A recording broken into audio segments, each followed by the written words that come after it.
Hello friends. आज का जो हमारा विषय है वो है कंबस्ट प्लैनेट यानी कि अस्त ग्रहों के ऊपर के सूर्य के समीप आने पर जो जो ग्रह अस्त हो जाते हैं उनका रिजल्ट किस तरह से प्रभावित होता है। मेरे पास बहुत से लोग जब कुंडली दिखाने के लिए आते हैं या जब मैं जिन जिन लोगों के चार्ट्स देखता हूँ तो बहुत से लोग मुझे ये कहते हैं कि हमें तो फलां फलां पंडित ने ये बताया है कि आपका तो शुक्र ग्रह अस्त हो गया है, आपकी शादी में तो बहुत दिक्कतें आएंगी या शादी लेट हो जाएगी या शादी होकर टूटने वाली हो जाएगी। कि आपका तो बुध ग्रह जो कि नॉर्मली 80 to 90% चार्ट में कम्बस्ट रहता है कि अगर बुध कम्बस्ट है जी आपका तो बिजनेस में दिक्कतें होनी शुरू हो जाएंगी। या अगर जुपिटर यानी कि गुरु अगर आपका अस्त है तो तब भी शादी में बहुत दिक्कतें आएंगी या मान सम्मान इज्जत नहीं आपको मिलेगा या जुड़ा हुआ धन आपके पास नहीं रहेगा। तो इस तरह से बहुत सी बातें सुनने को मिलती हैं जो कि प्रैक्टिकल लाइफ में ऐसा कुछ नहीं होता और लोग इतने ज़्यादा डरे हुए होते हैं अस्त ग्रहों के रिजल्ट को सुन के कि अगर कोई इफेक्ट अस्त ग्रहों का ना भी मिलना हो तो लोगों का जो डर है, वहम है, उनकी शंका है उस रिजल्ट को मतलब कि पॉजिटिव कर ही देती है। हालांकि मेरे अपनी नॉलेज में या मेरी अपनी स्टडी में अस्त ग्रहों का जो रिजल्ट है वो बिल्कुल अलग लेता हूँ मैं इनसे। कि जैसा कि आम एस्ट्रोलॉजर्स आज के टाइम में बोलते हैं कि अगर प्लैनेट कंबस्ट हो गया तो प्रॉब्लम आएगी या कुछ होगा, तो सबसे पहले जानना ज़रूरी है कि अगर प्लैनेट कंबस्ट होता है तो कौन से कारकास उसके उड़ेंगे। अब देखिए हर ग्रह के जो होते हैं ना वो दो किस्म के कारकास होते हैं, कारक तत्व दो तरह के होते हैं। एक होता है स्थूल, एक होता है सूक्ष्म, यानी कि एक बहुत बड़े कारक और एक बिल्कुल स्मॉल से कारक। और कंबस्ट होने पर अगर कोई प्लैनेट कंबस्ट होता है तो जो सूक्ष्म कारक हैं यानी कि जो स्मॉल माइनर कारकास हैं वो थोड़े से विकृत हो जाएंगे। और लेकिन जो बड़े कारकास है, अब जैसे शुक्र का जो कारक हम शादी मानते हैं वो एक बहुत बड़ा कारक है शुक्र का, तो ये जो रिजल्ट है ये इफेक्ट नहीं होने वाला, तो ये रहेगा ही रहेगा। ऐसा नहीं हो सकता कि अगर शुक्र किसी का कंबस्ट हो गया है तो उसकी शादी ही नहीं होगी या लेट होगी या डिस्टर्ब होगी। इसके लिए बाकी बहुत से जो कॉम्बिनेशन है वो भी साथ में देखने पड़ते हैं। तो सिर्फ एक कंबस्ट को लेकर अस्त चीज को लेकर के प्लैनेट का जो रिजल्ट है वो बहुत ज़्यादा इफेक्ट हो जाएगा, बिल्कुल मिथ्या बात है। अगर आपको किसी ने ऐसा बोला है या आप खुद एस्ट्रोलॉजर हो और अपनी स्टडी में आपको ये बताया जा रहा है कि प्लैनेट अगर अस्त हो गया तो उसके रिजल्ट उड़ जाएंगे, ऐसा बिल्कुल भी नहीं है। तो प्लैनेट कंबस्ट होता कब है? जब भी कोई ग्रह जो है वो सूर्य के समीप हो जाता है, उसका जो इफेक्ट है वो ग्रह जो है वो कंबस्ट हो जाता है। सन सूर्य जो है वो ईगो को रिफ्लेक्ट करता है, तो जब भी प्लैनेट अस्त होता है तो सूर्य की ईगो जो है उस प्लैनेट के अंदर आ जाती है और उस प्लैनेट का जो रिजल्ट है वो थोड़ा सा चेंज हो जाता है। यानी कि अगर मान लीजिए किसी का शुक्र अगर कंबस्ट भी है तो शादी तो रहेगी, क्योंकि शादी जो है वो एक बहुत बड़ा कारकास है शुक्र का। लेकिन इसके अलावा जो स्मॉल कारकास क्या है कि कई बार होता है कि पर्सन जो है वो दो दो दिन नहाता नहीं है या वेल ड्रेस्ड नहीं होता है, या कई बार किसी को परफ्यूम लगाने की जो आदत होती है, कई बार पर्सन जो है वो परफ्यूम से बिल्कुल हेट करता है कि मुझे ये नहीं लगाना है। तो ये चीज़ आपको मिल सकती है, ये नहीं कि शादी ही नहीं होगी या शादी डिस्टर्ब हो जाएगी। तो अब जो है कि सूर्य की जो ईगो है, जब कोई ग्रह उसके समीप आया सूर्य की ईगो जो है वो एंटर कर जाती है उस ग्रह में, तो रिजल्ट किस तरह से चेंज होगा।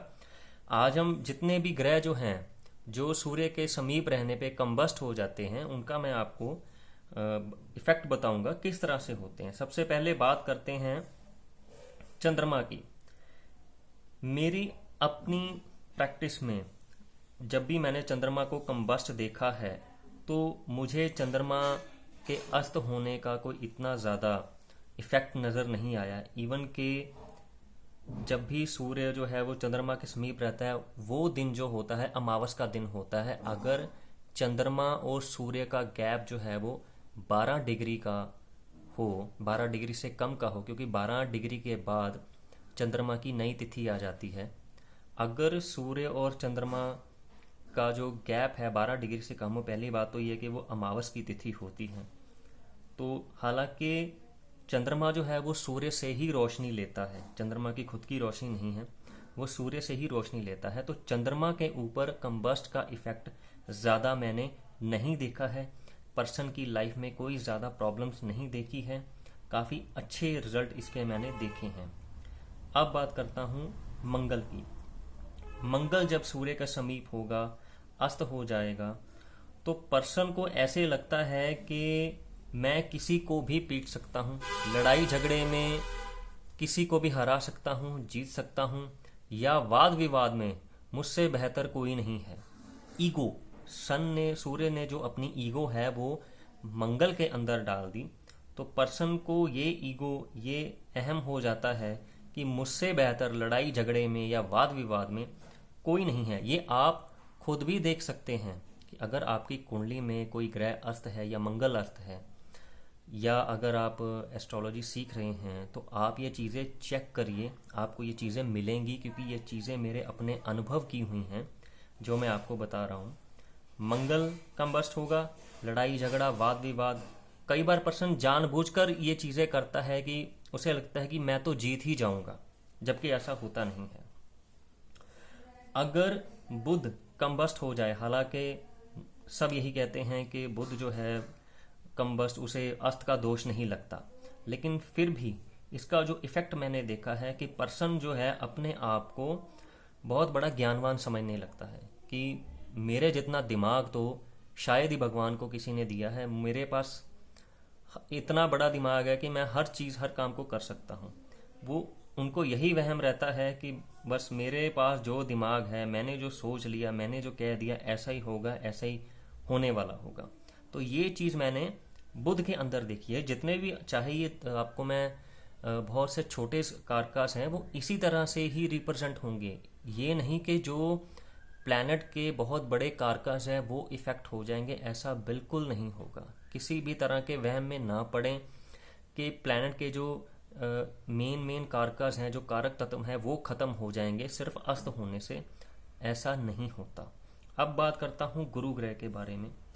जब भी गुरु ग्रह सूर्य से अस्त होता है तो पर्सन को लगता है कि मुझे सब पता है, मुझे हर चीज़ की जानकारी है, कि मैं हर एक चीज़ के बारे में जानता हूँ।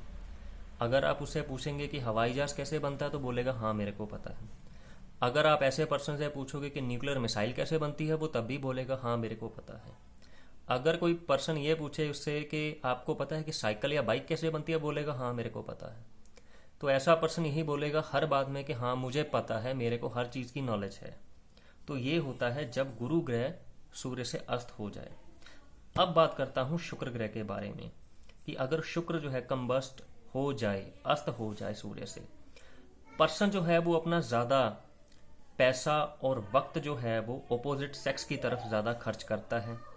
इवन के मनी वेस्ट बहुत करता है अपने आप को सजाने में, अपने आप को संवारने में, सेंशुअल थिंग्स में, सेंशुअल मैटर्स में, रिलेशनशिप्स में वक्त और पैसा दोनों बहुत ज़्यादा जो है वो ज़ाया करता है अगर शुक्र अस्त होगा तो ऑपोजिट सेक्स में। और अगर शनि आपका अस्त है तो पर्सन को ये लगता है कि मुझे तो काम आता है।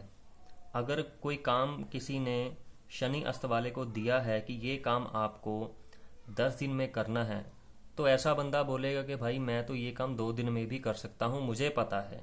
हालांकि होगा नहीं, वो 10 दिन में भी उसको काम नहीं पूरा होगा और 2 दिन में भी काम नहीं पूरा होगा।